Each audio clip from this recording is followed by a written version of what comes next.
How do we calculate these equations that we see in Table 10-2 for rotational inertia? So I put here for your reference the general form of the equation for calculating moment of inertia. It is the sum of all the pieces of mass times the distance away from the axis of rotation squared. And then we have included here also the parallel axis theorem, which says if an object is rotating through an axis that is not through its center of mass, but as long as the axis is parallel to the axis that is used in this equation through the center of mass, then the new axis, which is the distance h away, we can use this formula. Okay, so those are for your reference. Let's choose an example. This is the example that is shown on page 255. We'll start with that one, and then we'll also show you a couple of others. And then after that, I think you'll agree that we are very grateful to the textbook for providing the equations in 10-2 to us. Okay, so in this first problem, we have a long thin rod of uniform density, and I have included the diagram here. We're going to rotate it about this axis, which is in its center. So since this is a uniform density rod, the center is going to be also the center of mass. And we're going to choose little pieces of mass and use the r squared dm equation to find out the moment of inertia of each piece, and then we sum them up by integrating to find the moment of inertia of the entire rod as a whole. Okay. So first thing you're going to notice is r squared dm. How do I integrate with respect to mass when I'm talking about distance x? And the answer is we can't integrate it that way. So we have to relate dm to dx. And the way we do that is we use the linear density of the rod. Okay, so the density of anything is the mass divided by, if it's linear density, its length. If it's two-dimensional density, its area, and if it's three-dimensional density, its volume. So for a linear, long, thin rod, we're going to use the linear density. So the mass of the rod divided by the length of the rod. And no matter what size piece we take of the rod, that piece's mass divided by its length is going to be the same thing, no matter where we choose or what size we choose, because the density is uniform.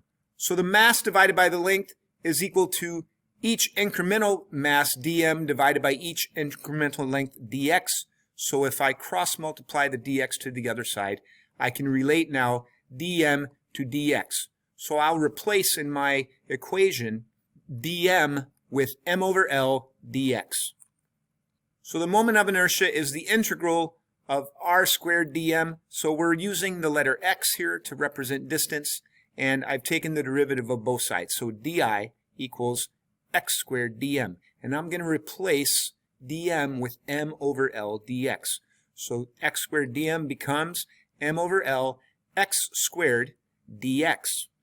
Now I'm going to integrate, and I integrate from the left side of the rod to the right side of the rod. So if the center of the rod is my center of mass and my origin, the left side of the rod is negative L over 2, and the right side of the rod is positive L over 2. So those are my limits of integration, and now I can integrate x with respect to dx. So, of course, that is x cubed over 3 is the integral of x squared, and when I plug in my limits of integration, I get L over 2 cubed over 3 minus negative L over 2 cubed over 3. I've just pulled the 3 outside the parentheses there. And when you simplify this with algebra, you'll see that it comes out to be 1/12 ml squared. And that is the moment of inertia of a long, thin rod about its center point. Now let's go ahead and apply the parallel axis theorem to this. If I want to rotate this rod about its end point, right, if I move the axis from here to the right side and attach it right here, now that entire rod is spinning around its end point, kind of like this. So now my h distance is L over 2, right? Remember our equation for the parallel axis theorem is the center of mass equation, which we just found to be 1/12 ml squared, plus mh squared, where h is going to be half the length of the rod, or the distance my new axis is away from the center of mass axis. So that's what you see here, mh squared, where h is L over 2. And when you do this algebra, you see now the moment of inertia is 1/3 ml squared, which of course is a larger number than this one. Whenever we move the axis of rotation away from the center of mass, we're going to get an increase in the inertia of the object. And certainly 1/3 ml squared is bigger than 1/12 ml squared. Let's verify what we got with the parallel axis theorem by doing the integration again. So we're going to integrate from one end of the rod to the other end of the rod, because now our axis is at the end of the rod. So now my origin is at the end, and the length of the rod is L, so I'll be integrating or adding up all the little pieces along the length of the rod, so that's from 0 to L. So my new limits of integration now are 0 to L, and I'm using the same expression I got before when I did the integration. 1/3 m over L x cubed. So plugging in L, and then plugging in 0, you see that this becomes L cubed, and one of the L's cancels out with this L, and I get 1/3 ml squared, which is agreed with the result that I got when I used the parallel axis theorem. Let's look at another example. Let's take the moment of inertia of a thin disk. So a long thin rod was basically one-dimensional, so we talked about its linear density. Now we're looking at basically a two-dimensional object, a thin disk.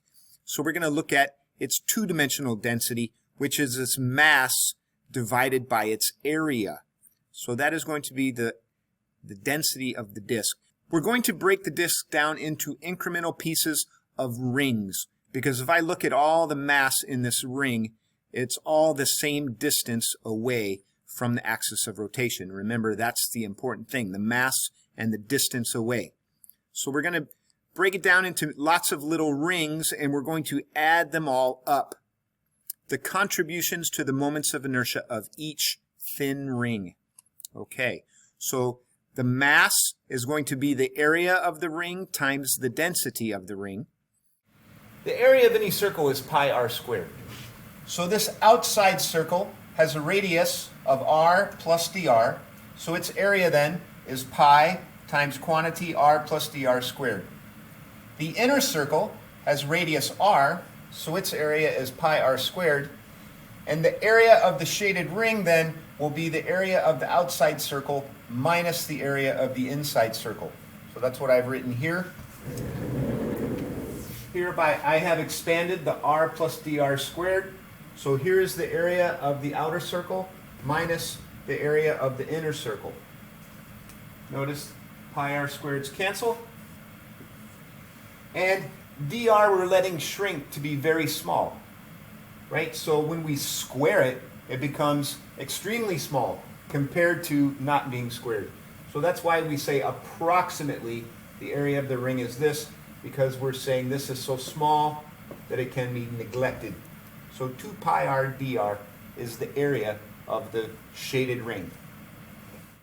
Okay, so that's the incremental area of each ring.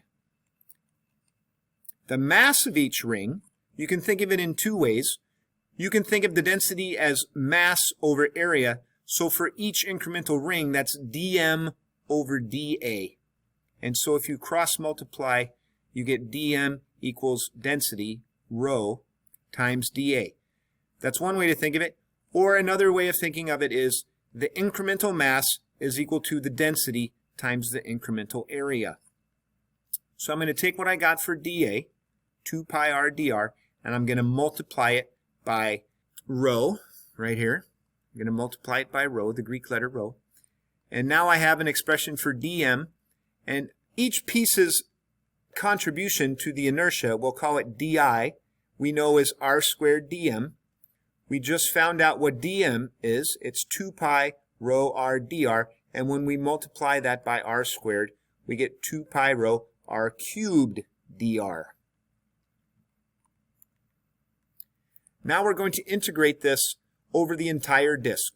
And we're going to start at our axis of rotation and put our origin there. So our limits of integration are from the center to the outer edge. So that's from 0 to capital R. The radius of this disk is capital R. So there you see our limits of integration are from 0 to capital R. And the integral of r cubed with respect to r is r to the 4th over 4. This 2 cancels with the over 4 to give me 1/2. And now I'm going to plug in what I got at the very beginning for rho. The density we figured out was m over pi r squared. So when I plug that in for rho right here, there you go. It simplifies, you see, to 1/2 mr squared, which is our calculated moment of inertia for a thin disk rotating about its center of mass, with the axis being perpendicular to the plane of the disk. That's important.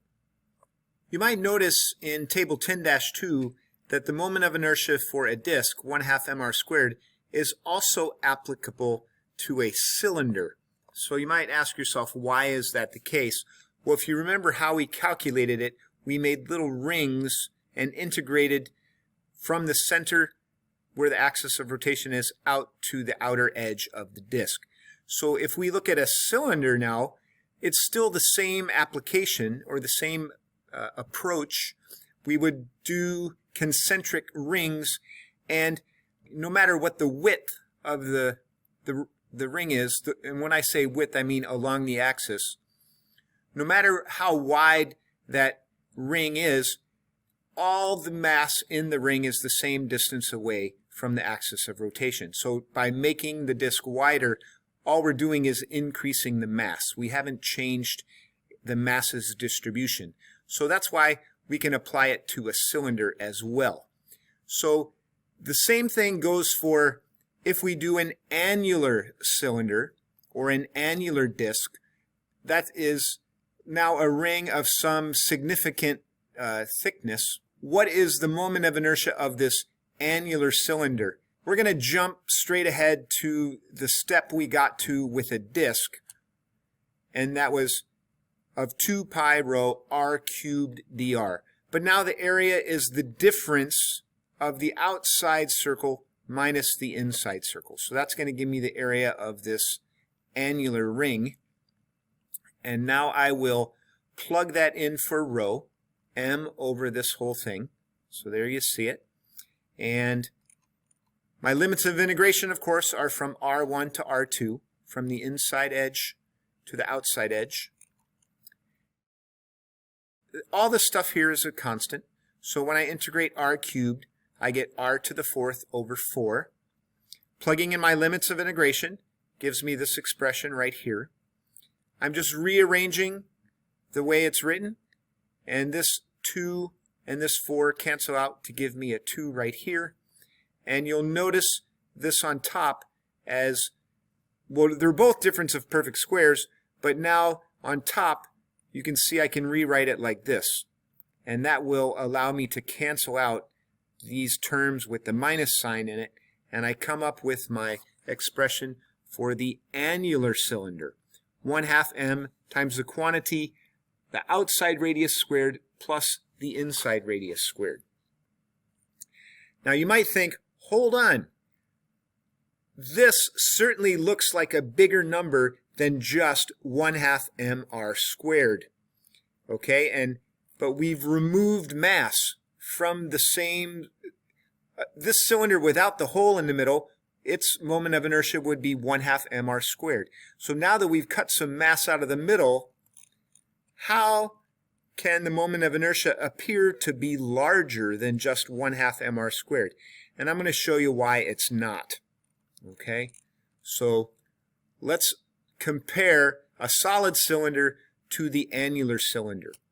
The volume of any cylinder is the area of the top times the length of the cylinder. So that's what I've shown here, pi r squared times L. And the volume of the annular cylinder is going to be the volume of the outer radius minus the volume using the inner radius.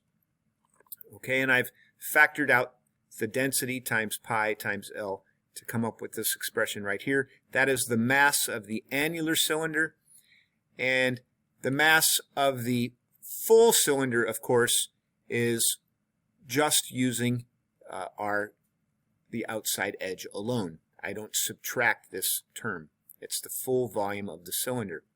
Okay, so now this is the expression for the moment of inertia that we just calculated. I'm going to take the mass expression that I found here and plug it in for m, and there you see it.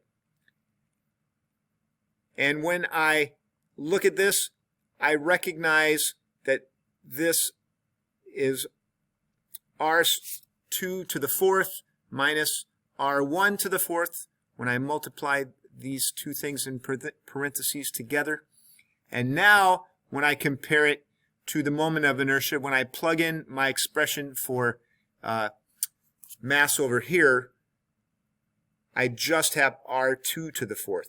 So now this is obviously, this number over here is obviously larger than this number over here. So don't be fooled.